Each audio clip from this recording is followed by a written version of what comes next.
I have over 140 pairs of boots, and even though I'm selling some. So I decided to torture myself by setting a challenge to wear only 12 pairs of boots in 12 weeks. This is my sad story in all its glory.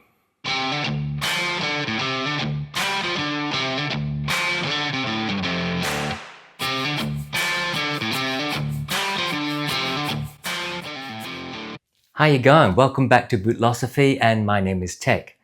I'm filming on Wadjuk country in Western Australia. So if we haven't met, I am a boot reviewer. As a boot reviewer, it's my task to test as many pairs of boots as possible within my pocket and bring the reviews to you. Over the last 5 years, I've accumulated over 140 pairs of boots.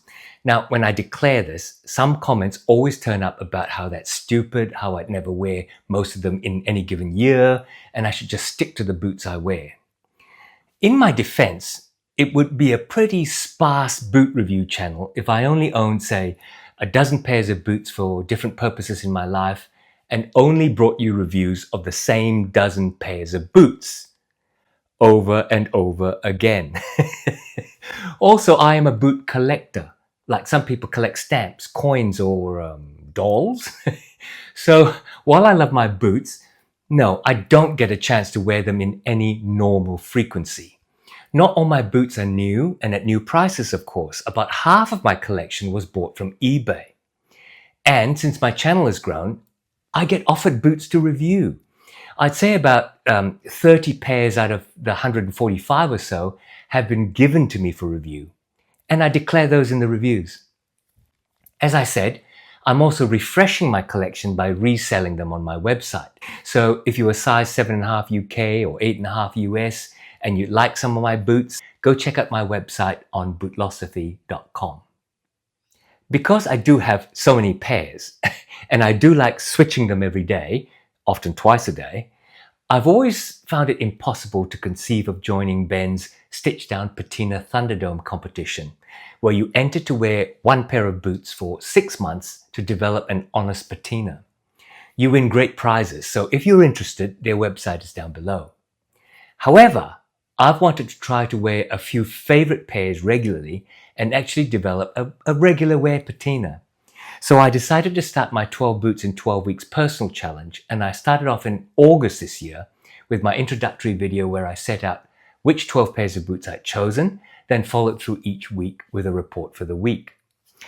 If you're new to 12 boots in 12 weeks, you can go to my channel and look for the playlist called 12 boots in 12 weeks. Due to the workflow, my workflow on YouTube, the time taken to edit, take B-rolls and so on, and also with the other reviews still being made, some of the weekly reports, while they were filmed at the right time, weren't released until after some delay. So even as you watch this, I actually finished the challenge a few weeks ago in early October. That was the challenge, and it's completed. But what I wanted to do in this video was to quietly gather my thoughts and tell you how I found the experience and what I found out about myself and these boots. Let me briefly take you through the boots I wore. I grouped them into use case scenarios. I chose the R.M. Williams Comfort Craftsman in Chestnut Yearling and the Blackbird Rudiger in Horween Colour 8 Shell Cordovan as my main go-to-the-office boots, where I could wear them with suits as well as business casual, depending on if I had client meetings or not. I then grouped a set of my smart and neat casual boots. These two Parker's boots, the Stitchdown Allen in Horween's Brown Wax Flesh, and the Stitchdown Real Capto Richmond in C.F. Stead's Dark Olive Waxed Roughhout. This one is the Crown Northampton Desert Boot in Stead's Snuff Suede, and its English cousin Tricker's Stowe Brogue Country Boot in Stead's Whiskey Newbuck. Then I had an outdoor hiking and work boot section headed by these beautiful Nix Overlanders and these Russell Moccasin Backcountries. I included in this category my gardening and around the housework boot, the Jim Green Nomzan, and also added an old hiking boot, the Grant Stone brass boot with the Commando lugged sole. The Blundstones, these 1306s, and the Wootton Smith work boot were my do-anything lounge around the house boots and fit into both the work boot and the slightly less smart in jeans casual category. Right, so first off, how did they wear? The first thing to note, and I'll talk a bit more about this later, even 12 boots in 12 weeks isn't really enough time to develop any real meaningful patina. So if you were awaiting some dramatic changes to the look of these boots, you'll be as disappointed as I am. I think you might need to wear 12 boots over 12 months. Some boots, however, that I did wear a lot are showing some nice development. The Nicks, for example, which I wore frequently, but not over a big number of miles, they are definitely showing some nice wear. The rolls and folds have developed, and they're definitely broken in. The Spokane wax flash, I find, is a little thinner in the waxing than the regular Horween wax flash articles, and it's only just beginning to rub off rather than flaking off like in the Parkhurst brown wax flash model. The Parkhurst in brown wax flash is probably showing the most dramatic change on the surface, starting at an almost smooth, full grain looking surface to now showing a lot of nap in the scuffs and the folds. Another boot showing the wear is the Desert boot from Crown Northampton. It is a very light boot with thin suede uppers that hardly stand up, so it does react to wear quite quickly. The R.M. Williams is a bit of a sleeper. I've had a pair of these before in a much smoother, polished calfskin, which took a wax polish better, at least a shine. I'm selling those now because they're the wrong width for me, but the leather in the old one showed more variation in the chestnut. In these, they've rolled and creased very nicely, but the color variation is very slight, and apart from a few deep scratches, due to me tripping and airplane seat struts and that sort of thing, they've hardly scuffed at all. Some of the newer boots that I've had, like the Parkhurst Richmond, hardly show any wear or patina. I mean, the rough out is so durable, that's what it's for, that it resists scratches and only shows a bit of oil in the tanning starting to come out and smoothing the nap a bit. I didn't wear the Russell moccasins hard enough in these 12 weeks to change much of what they looked like after weeks of wearing them when I first got them, and also in a couple of weeks travel to New Zealand in the summer. Also, I'd conditioned them with R.M. Williams' leather dressing, a very greasy conditioner, which maintained the look well and protected them. What about some lessons I learned? I think the first thing is to, assuming you're a normal person, that you're building up your boot collection and limiting yourself to 8, 10, 12 pairs of boots only. The first thing is to choose your boots in your collection to reflect your lifestyle. When I chose my 12 pairs, I focused on what I'd like to wear rather than what I'd wear them for in my life, despite my classifications. Then another layer of thinking that led to my choices was, which are new and which do I need to wear for an extended period to break them in?